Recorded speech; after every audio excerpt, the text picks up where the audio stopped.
Gracias amigos por estar con nosotros en un nuevo encuentro con la ciencia y en el Día del Agua. El agua, ¿quién puede poner en duda la frase agua es vida?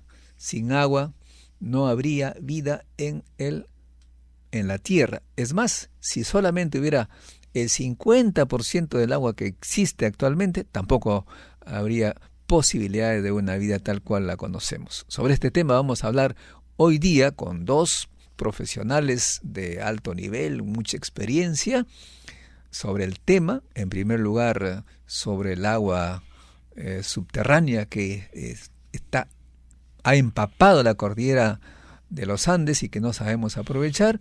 Luego, cómo estos llegan a la costa, cómo se contamina y también cómo se descontamina.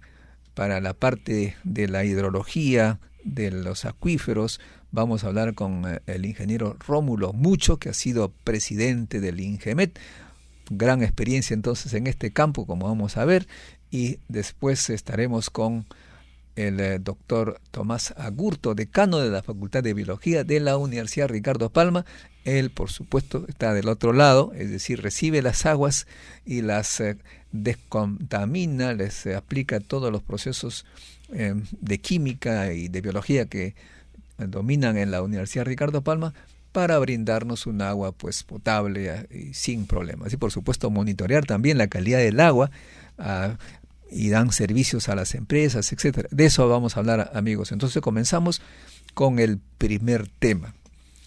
Pues el agua, ingeniero Rómulo Mucho, bienvenido al programa. Doctor Gracias, Tomás Agurto. Muchas gracias, buenos días. Buenos días a todos. El agua se sabe que viene de la evaporación en el Atlántico, viene hacia la cordillera, esta se choca ahí con la tremenda cordillera que tenemos y no llega a la costa. Sin embargo, hay gran cantidad de lluvias de la cordillera oriental, digamos, y algo de vez en cuando pasa, como ha sucedido ayer, algo de esas nubes serranas que vienen en realidad del Atlántico, pasan y nos vemos acá con este tema de las lluvitas, unas lluvias pequeñas en comparación con las lluvias. Cuéntenos, ingeniero Rómulo Mucho. Bien. Esta agua que cae sobre la sierra, ¿qué le pasa? ¿Dónde van? Sí, en efecto, Modesto, gracias por la invitación para hablar sobre el agua. Tuve la suerte de participar en 2 foros mundiales del agua, el de Turquía y el de Kioto. Realmente es uno de los eventos más grandes del mundo, van como 40.000 participantes, ¿no?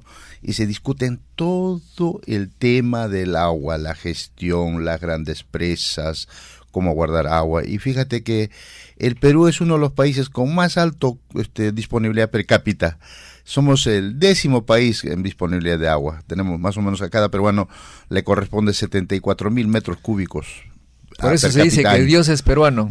No, sino que el problema es que el agua está donde casi no lo necesitamos. O sea, la costa, que es casi 65% del PBI, otro casi porcentaje similar que también de la población peruana. Realmente el agua dulce disponible más o menos se cuantifica casi en 2% nada más. Pero en la época de lluvias, pues ahí todo se va al mar. No, un pensador, un visionario, ingeniero, un visionario, también entra al acuífero. Sí, un visionario dijo, pues no, el secreto para no sufrir de agua habría que guardarlo todo y que no llegue al mar. Ahora, parte de esa agua se infiltra, lógicamente. Ahí entra la ciencia de la hidrogeología, que identifica los tipos de roca que almacenan agua. Eso lo llamamos las rocas friables, rocas sedimentarias del tipo arenisca, las rocas kársticas, las rocas sedimentarias como la caliza, ¿no? Pero hay otras rocas que no son friables. Impermeables. Permeables, ¿no? Esas son rocas friables. Entonces, hay que identificar la geología. Entonces, acá en la cordillera, como bien dices, pues existe abundante agua, ¿no? Que cuando los mineros perforamos, digamos, un túnel o perforamos piques, chimeneas, y nos encontramos con abundante agua. hay historias de que muchas minas se han inundado totalmente. La mina Animón fue hace poco, hace cuántos años es, que se inundó totalmente. ¿Dónde queda Animón? Animón acá está al costado de Huarón, acá en el distrito de Guayay, ¿no? El Cerro de Pasco, ¿no? Ya. Y se inundó totalmente. Y tienen que utilizar bombas muy poderosas para poder desaguar, hasta el día de hoy, ¿no? Y justo pues como bien dices, el agua pues está ahí, ¿no? Y dicho sea de paso, esas bombas vienen de Suecia, norte, de ¿no? Suecia. De Suecia, Cuando yo digo, cuando dicen el Perú es un país minero, yo para provocar a los ingenieros mineros digo, no, nosotros somos un país de minas, no de mineros. La minería, la tecnología minera viene de Suecia con esas bombas, por ejemplo, en fin. Sí, y obviamente que lo que falta en el Perú es la gestión del agua. En eso no hemos progresado Concentrémonos mucho, en este ¿no? tema, ingeniero.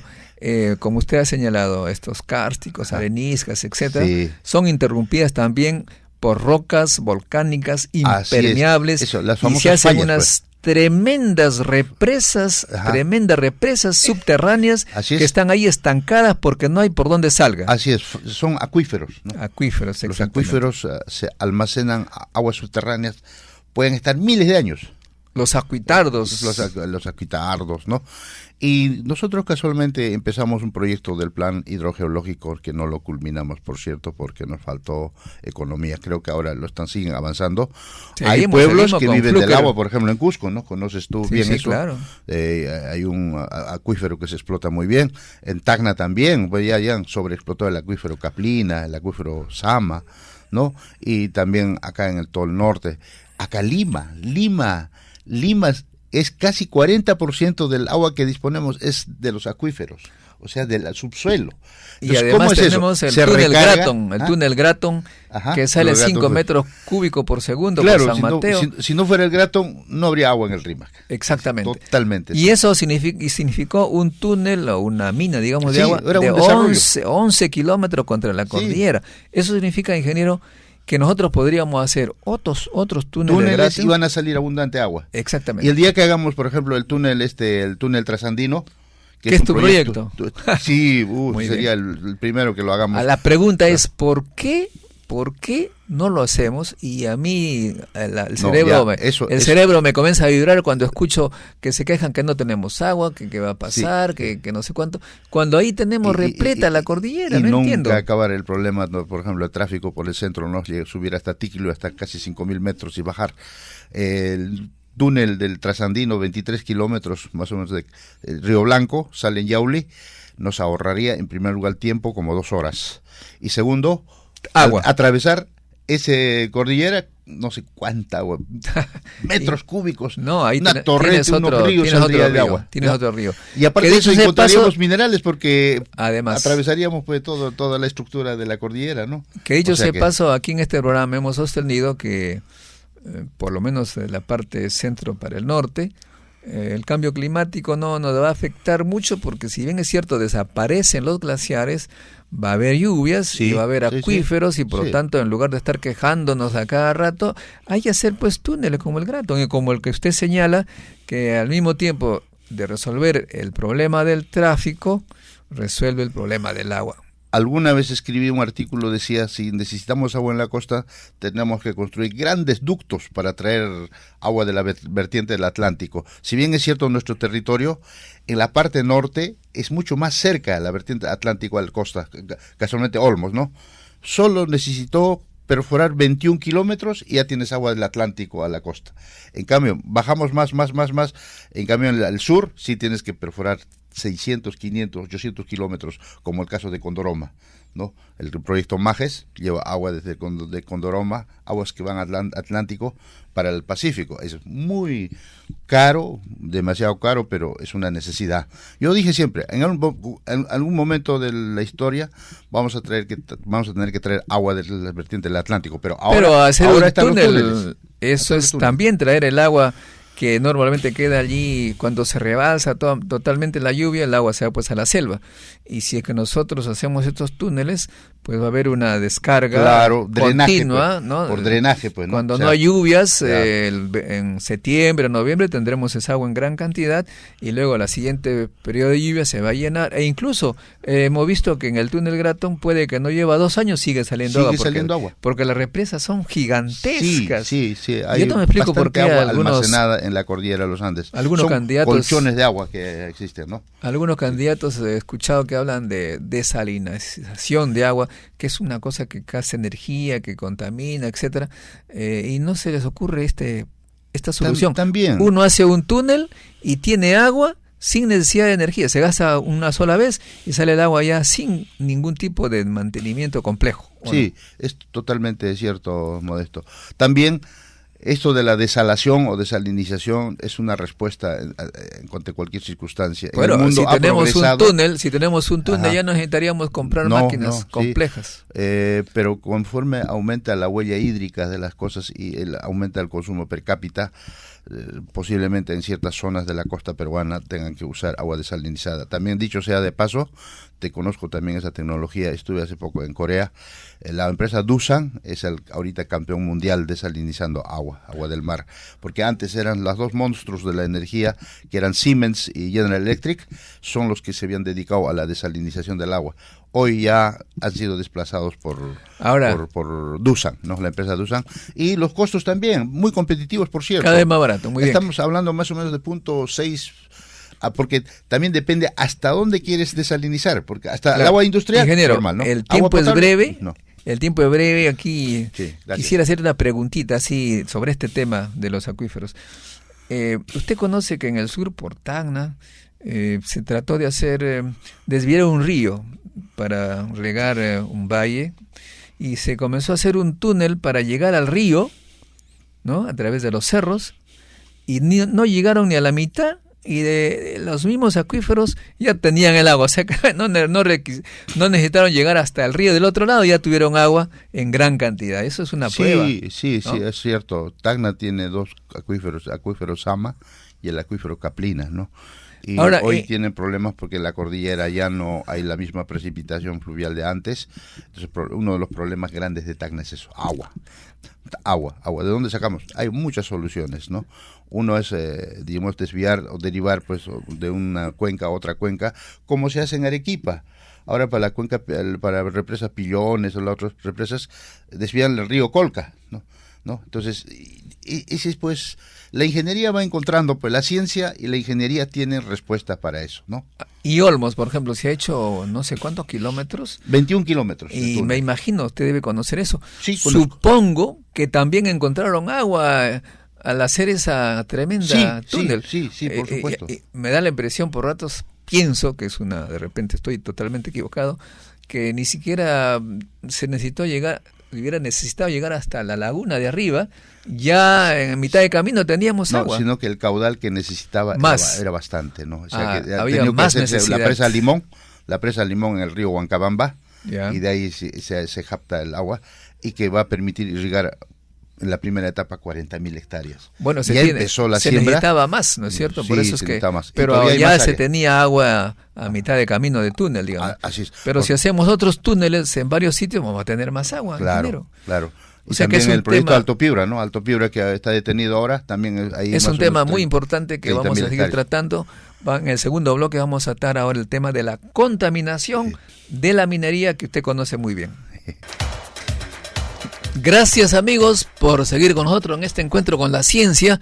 Estamos con el ingeniero Rómulo Mucho,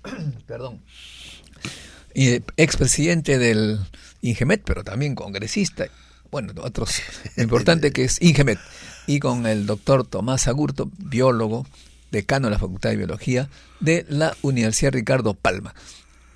Doctor Agurto, usted no está muy de acuerdo con estos cambios de la naturaleza de los ríos. Sí, jalar agua de los ríos de la selva o cauces de los ríos en la selva, estaríamos alterando la ecología.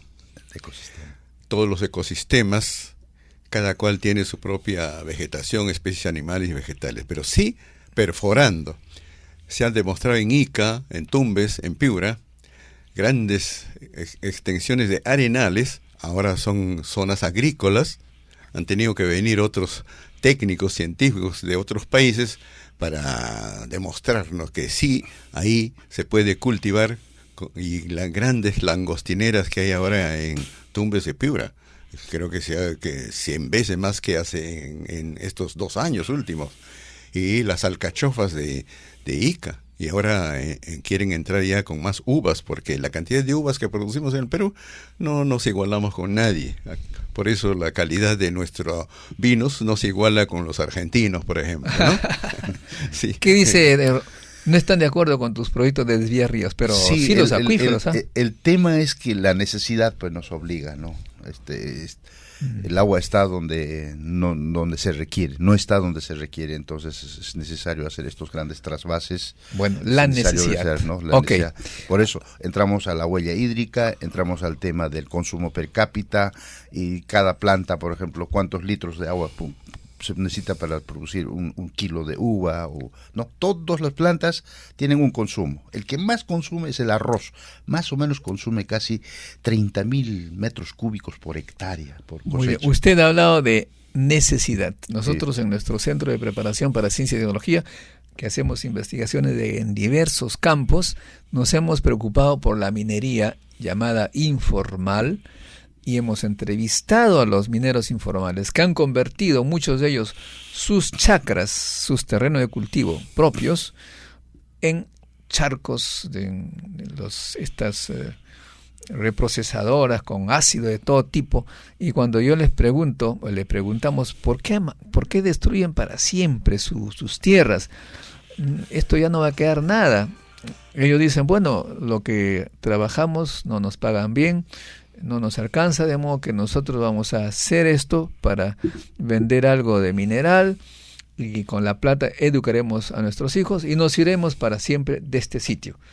Esa es la minería informal. ¿Está usted también de acuerdo con estas ideas? Mira, ¿está sucediendo así o me equivoco? No, mira, la minería informal es todo un tema, pues no, pero donde los terrenos donde se han atacado también son puntuales. Estaríamos hablando más o menos Piura más que todo, ¿no? Piura, La Libertad, la Libertad también, la zona del Toro, la zona de Sayapuyo, ¿no? Ahí hay minería informal acá. Y geológicamente, pues no podíamos determinar antes que había oro. En toda la costa hay oro. ¿Cuándo hubiéramos pensado que acá un poquito más arriba, en Lima, en Santa Rosa de Quibes, hay oro? Oiga, no diga eso, porque ahorita vienen todos los mineros aquí. No, en Casma. Ya están ahí. Ya. En Casma, en Guarmey. Santa Rosa de Quibes están. Por eso que dice que ya hay como 300.000 mineros informales que con 1 gramo prácticamente se resuelve su problema diario, ¿no? Y obviamente que la agricultura no da, pues no, una cosecha hay que esperar y es también complicado. Entonces muchos, como bien dices, agricultores se han volcado a la minería informal. La solución que hemos planteado aquí es de largo plazo, o sea, desarrollar la ciencia, la tecnología, para que los trabajos ellos mismos puedan hacerse trabajos de alta tecnología, pero eso es, aparentemente los gobiernos no logran establecer una política de ciencia y tecnología, ni siquiera tienen un ministerio en la mente. El presidente actual prometió, pero luego... No, es una necesidad del Ministerio de Ciencia y Tecnología, Modesto. Yo te sigo hace años y comparto totalmente tu iniciativa de que hace rato debimos tener Ministerio de Ciencia y Tecnología, más antes que cualquier otro ministerio. Entonces, eso ha sido clave de desarrollo para España, para Corea del Sur. ¿Recuerdas que vino Kumo Chung, el padre del milagro coreano? Dio acá sendas conferencias que dijo, acá no hay secretos, acá es ciencia, inversión en ciencia y tecnología, inversión en educación, simplemente, no hay otro. Y eso es lo que los ha llevado pues a ser país desarrollado. Y acá nosotros todavía no estamos seguros, seguimos discutiendo, seguimos ahí polemizando, es importante, no es importante, no gestionamos bien el agua, contaminamos todo el Rima, que es prácticamente una cloaca. Todos los pueblitos que están al costado vierten todos sus desechos ahí al río, y ahí está pues Sedapal. Sedapal hace un milagro. Yo a Sedapal lo llamo a la tarjeta la fábrica de agua.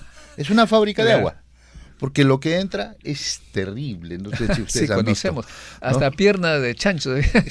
¿No? Bueno, pero y de ahí saca ahora una fábrica de agua. El otro tema más complejo. Las grandes empresas mineras, acá no vamos a mencionar nombres, porque si no nos cuelgan, nos denuncian. Las grandes empresas mineras dicen que ya tienen toda la tecnología para que prácticamente tengan consumo cero, digamos. O sea, te consumen y te dan agua tal cual la recibieron. Eso para nosotros es una falsedad tecnológica, científica. Seguro que para ti que estás conozco varias empresas que hacen tratamiento del agua que van a vertir. Algunas, pero no todas. Las más grandes hacen. Como dices, no vamos a mencionar nombres. No, claro. Es más, una empresa minera grande en el sur del Perú no vierte ni un litro afuera. Todo lo recicla, todo. Del depósito de relaves lo sedimenta, ¿no? Lo utiliza porque el agua es un recurso muy importante, por lo tanto lo recicla nuevamente el circuito y ahí y esto lo he visto en carne propia porque yo enseñaba una maestría de medio ambiente y los llevé a mis alumnos acá para que visiten porque querían saber, no estaban seguros. Felizmente la empresa nos autorizó una visita todo un día y hicieron 1000 preguntas.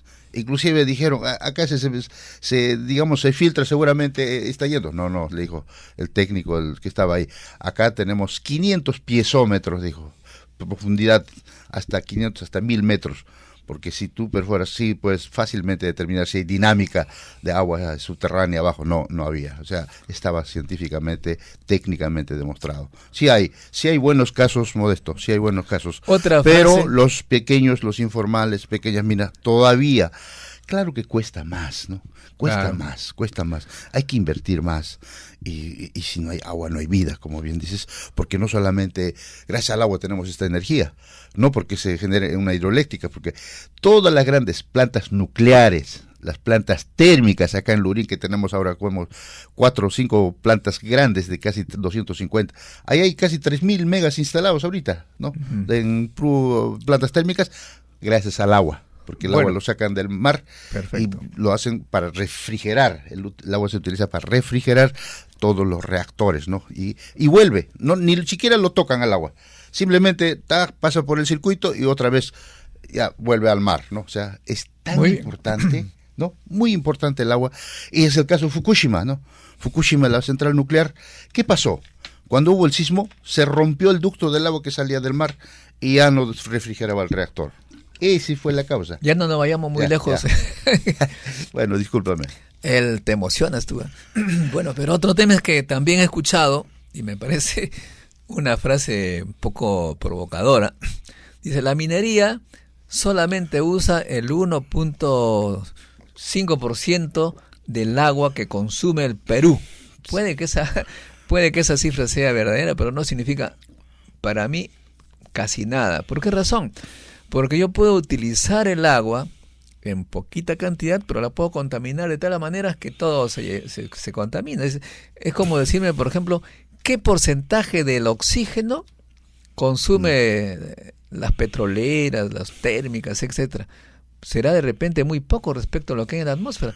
Pero eso sí, pues está haciendo el cambio climático. Vamos que esa frase, señores mineros, por favor, tienen que ser la idea completa. ¿Cuánto porcentaje usamos y cuánto de contaminación en químicos producimos? Sería la formación completa. Es totalmente cierto, Modesto. 80% lo consume el agro, 6% las poblaciones y 6% industrial, y menos de 2% consume la minería. Y como te vuelvo a decir, las grandes tecnologías, las grandes empresas ahora cada vez quieren utilizar menos agua para tratar 1 tonelada de mineral. Eso también está en una investigación profunda. Y respecto a la contaminación, todo el mundo contamina. Nuestra existencia contamina. El río Moche dice que es el más contaminado de los ríos. La agricultura contamina, tú sabes, los agroquímicos que se usan, y también en la sierra, cuando se fumiga, digamos, las plantas, la papa, llueve, y eso lo lava. ¿Dónde vierte? Eso también. O sea, tenemos que ser honestos. Tenemos que saber imparciales. Para ellos, señores, entonces, debe haber la minería, el agro, la industria, todo. O sea, en lugar de haber ONGs políticas, debemos promover técnicas. ONGs científicas, que hagan análisis científicos, cómo llega el agua, cómo sale el agua. Eso decía el doctor Jorge Seminario. Jorge Seminario dijo en la charla del último ESI, nanotecnología para la industria del gas y del petróleo. Y cuando converse con él, totalmente aplicable también a la minería. Perfectamente. ¿No? Y por eso el Centro de Preparación para Ciencia y Tecnología está en eso, en investigaciones científicas y tecnológicas. Dicho sea de paso, organizamos con la Universidad Ricardo Palma y el INGEMET, el IPEN, la UNI, todas las instituciones serias de ciencia y tecnología, organizamos el encuentro científico internacional al cual has hecho mención, que en esta oportunidad viene del 30 de julio al 1 de agosto en los locales más grandes del Perú. Las sesiones especializadas serán en la Universidad Ricardo Palma mayormente, porque allí hay pues 7 facultades de diversas disciplinas y cada facultad va a dar, va a hospedar a los científicos de las especialidades correspondientes. Es una brillante oportunidad, Modesto. Yo te felicito por esa labor que has hecho con el ESICO y convoca miles de jóvenes, ¿no? Y traer peruanos que triunfan en el extranjero. Conozco varios peruanos y por eso siempre decíamos Ministerio de Ciencia y Tecnología juntando todos los institutos de investigación. Y ahí está el presupuesto, pero muchas instituciones hacen lo mismo. Hay 2 instituciones que casi la misma investigación y lo demostraron ahí en las charlas, ¿no? Perfecto. Entonces no hay que hacer doble esfuerzo, ¿no? Entonces hay falta una línea matriz que diga, pues, oye, ¿sabes qué? Tú investigas esto, tú investigas esto, no. Así que el agua siempre nos llevará. Dicho sea de paso, amigos, debo quejarme un poco en nombre de los científicos. En el INGEMET todavía se tiene los sueldos de hace 15 años y aumentan policía, los sueldos de los jueces, de todo el mundo, menos de los científicos. Espero que esto se corrija pronto para que haya más interés por estos campos. Muchas gracias, ingeniero Rómulo Mucho. Gracias, Modesto. Siga usted con nosotros en los siguientes módulos. Hablaremos sobre cómo tratar biológicamente el agua para beber adecuadamente con salud. Regresamos.